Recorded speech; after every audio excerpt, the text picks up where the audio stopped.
Bonsoir donc, bienvenue à la découverte des principes du succès. Nous en sommes aujourd'hui au principe 7, déployer la toute-puissance des buts déclarés. Je rappelle que, comme Jack Canfield l'a dit dans son livre, les principes, on n'a pas besoin de les étudier dans l'ordre.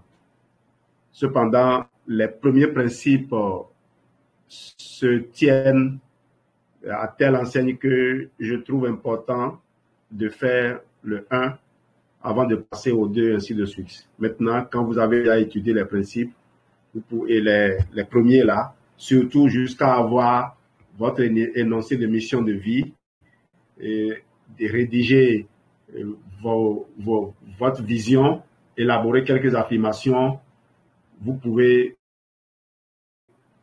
vous promener dans le livre comme vous le souhaitez. Le principe 7 va nous permettre de mettre en œuvre un certain nombre de conseils que Raoul nous a donné la dernière fois. Alors, je rappelle à tous que les enseignements des gens qui ont fait le parcours valent de l'or. Les enseignements des gens qui ont fait le parcours valent de l'or.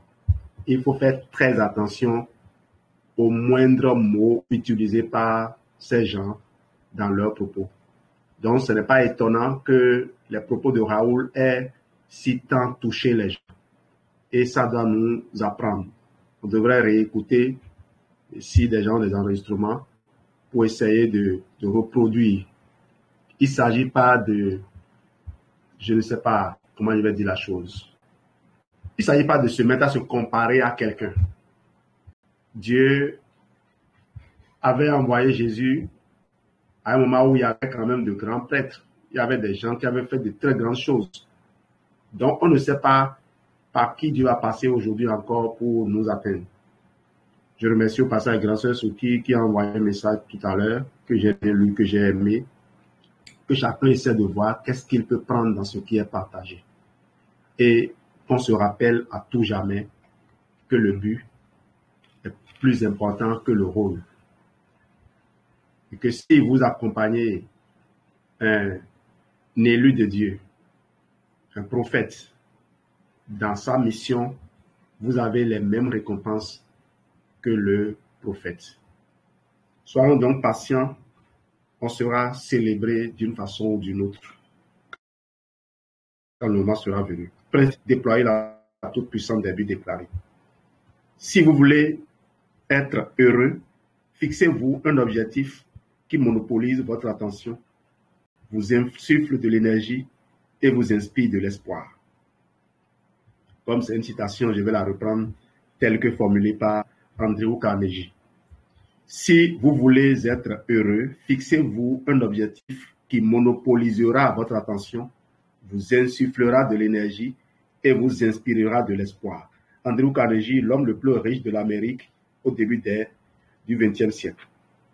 Lorsque vous avez décidé du sens que vous voulez donner à votre vie, exprimez votre vision, clarifiez vos véritables besoins et reconnu vos désirs profonds, vous êtes maintenant prêt à vous fixer des buts et des objectifs précis et mesurables. Vous prendrez ensuite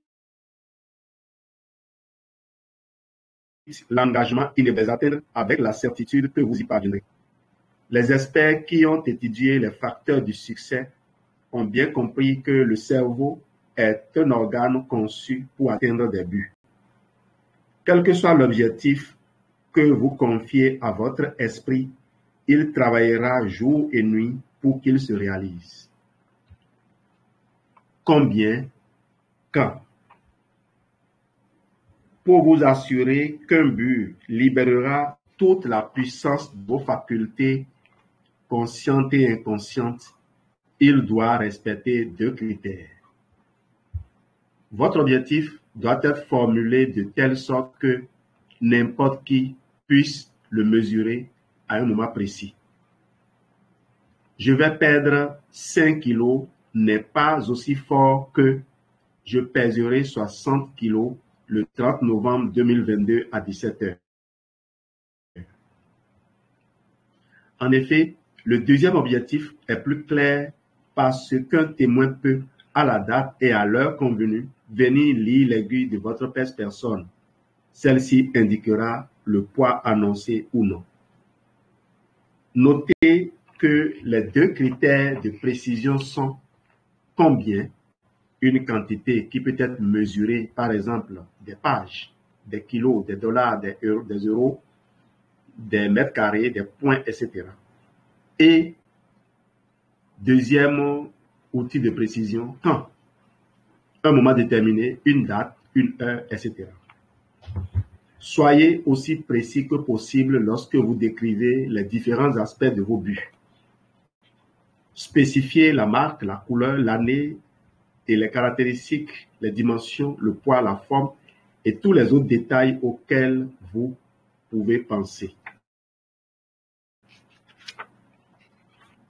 Quelle est donc la différence entre un but et une bonne idée?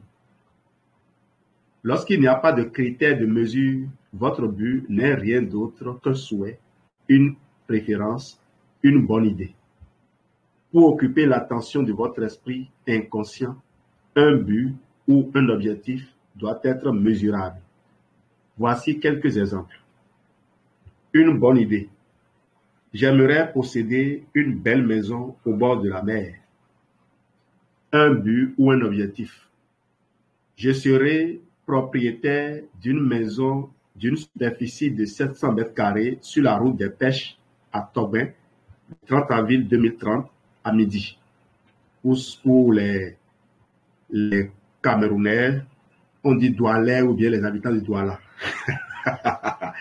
Pour les Narcisses, Tobin, c'est une région côtière où le président Talon est en train de tracer une route qu'on appelait la route des pêches. Je veux perdre du poids. Ça, c'est une bonne idée. Un but ou un objectif se déclinerait comme il suit. Je pèserai 65 kilos le 1er janvier 2023 à 17 h. Je serai alors encore plus musclé.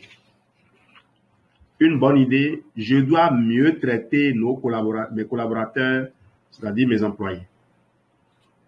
But ou objectif, je manifesterai publiquement ma reconnaissance envers 6 employés pour leur contribution à l'entreprise ce vendredi à 17 h. Écrivez tous les détails.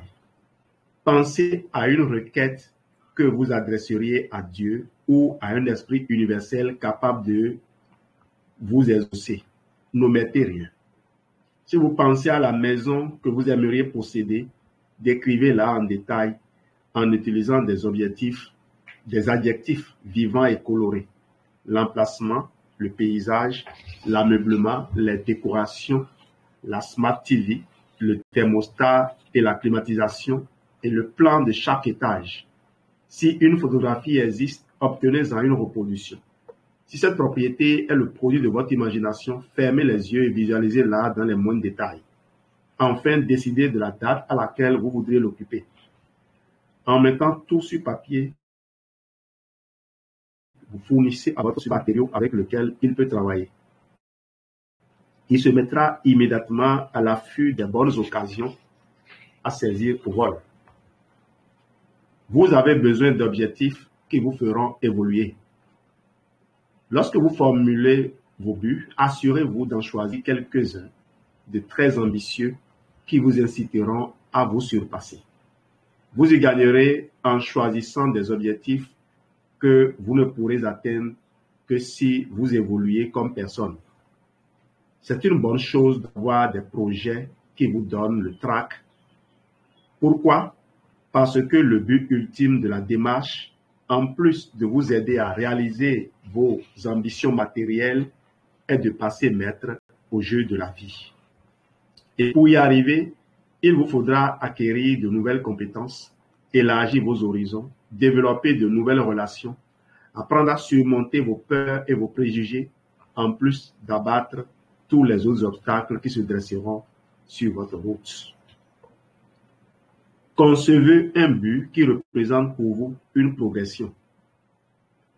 En plus des objectifs quantifiables, trimestriels, hebdomadaires et quotidiens que vous établissez de manière routinière, je vous encourage aussi à vous fixer un but qui représente une percée, un progrès, un véritable bond en avant sur le plan personnel ou professionnel.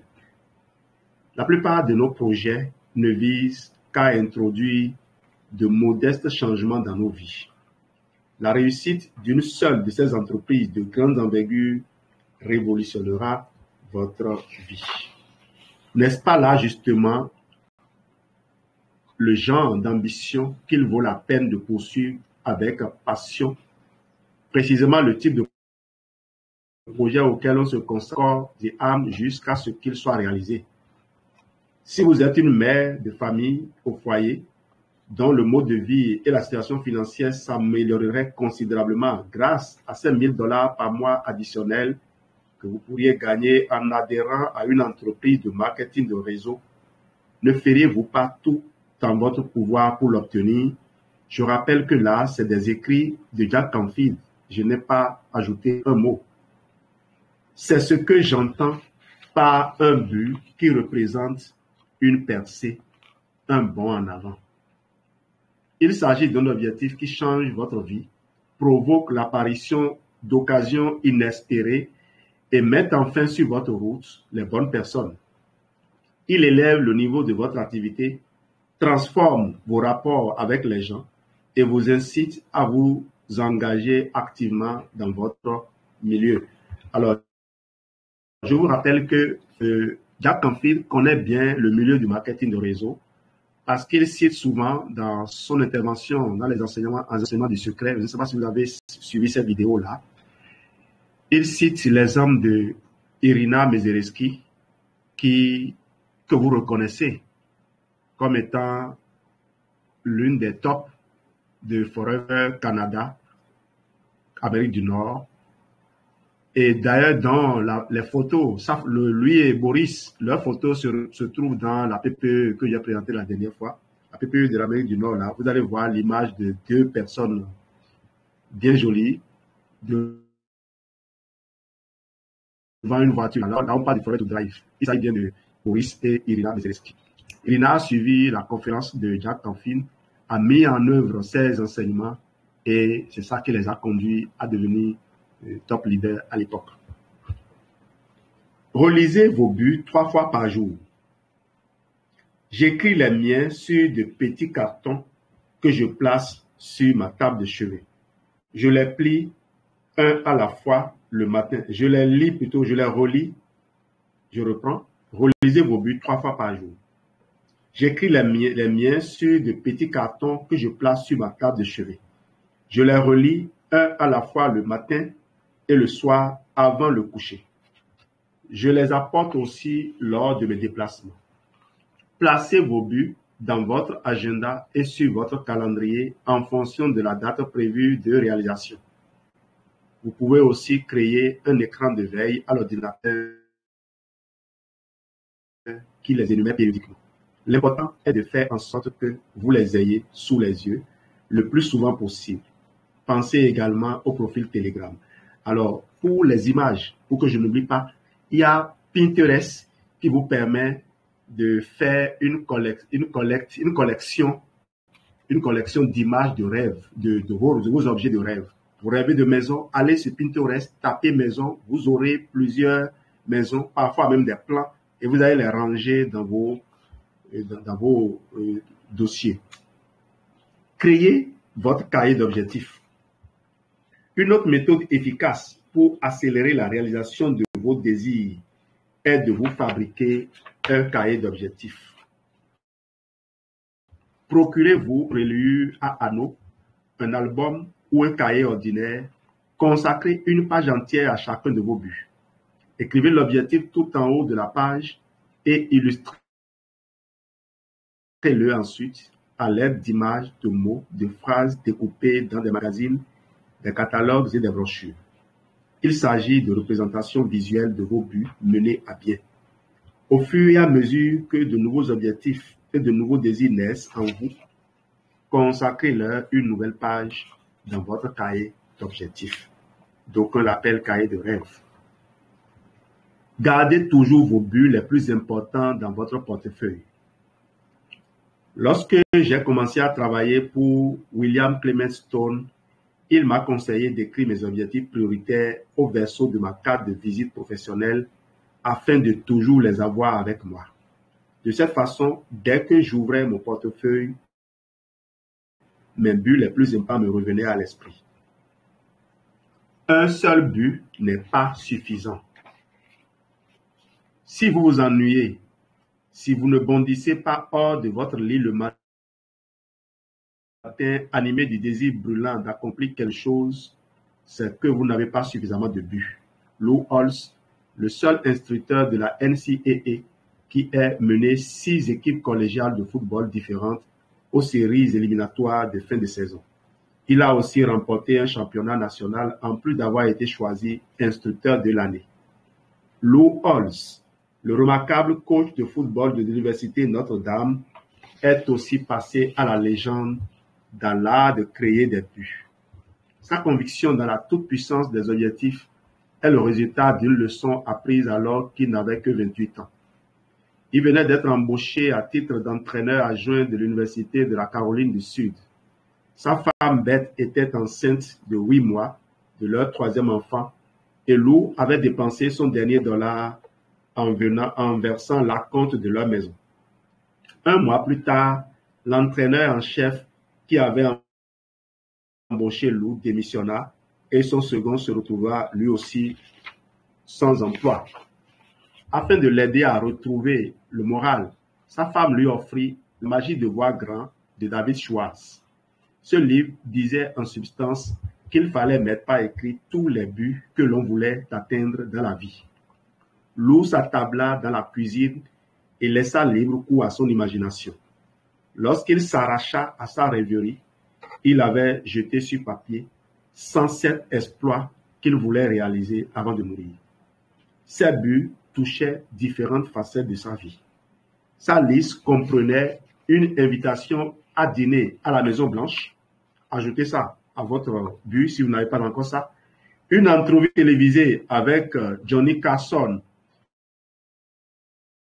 Une audience avec le poste d'instructeur en chef de Notre-Dame, à Notre-Dame, un championnat et un trou d'un coup au golf. À ce jour, Lou en a réalisé 81, incluant le trou d'un coup, pas seulement une fois, mais à 2 reprises. Prenez quelques minutes pour dresser la liste de 101 buts que vous voulez atteindre dans votre vie. Décrivez-les minutieusement, indiquez clairement où cela se produira et à quel moment. S'il y a lieu, spécifiez la quantité, le modèle, les dimensions, etc. Écrivez-les sur des fiches de carton, sur une feuille ou dans votre cahier d'objectifs. Chaque fois que vous en relisez un, chaque fois que vous en réalisez un, cochez-le avec la mention victoire. Je me suis fait une liste de 101 buts significatifs, ceux que je veux réaliser de mon vivant. J'en ai maintenant atteint 58 en moins de 14 ans, incluant un safari en Afrique, l'apprentissage du vol à voile et du ski, d'avoir assisté aux Jeux olympiques d'été et la rédaction d'un livre pour enfants. La lettre de Bruce Lee. Bruce Lee, sans doute le plus grand artiste des arts martiaux de tous les temps, connaissait aussi la puissance des buts déclarés. Si vous avez la chance de vous rendre au restaurant Planet Hollywood à New York, jetez un coup d'œil à la lettre que Bruce Lee s'est écrite à lui-même. Il a rédigé le 9 janvier 1970 et elle s'intitule « Secrète ». Bruce y écrit avant 1990, avant 1980, dans 10 ans, je serai l'étoile de cinéma d'origine orientale la plus connue en Amérique. et j'aurai accumulé 10 millions de dollars. En retour, je m'engage à être le meilleur acteur possible chaque fois que je serai devant une caméra. Je vivrai une existence de paix et d'harmonie. Bruce a joué dans 3 films et en 1973, c'est-à-dire 3 ans plus tard, il réalisa l'Opération Dragon qui prit l'affiche l'année de sa mort alors qu'il n'était âgé que de 33 ans. Ce film obtint un énorme succès et lui assura sa renommée internationale. Faites un chèque à votre nom. Ce sera à développer plus tard. Merci. On se retrouve demain donc pour la suite. Je vous donne la parole pour les commentaires.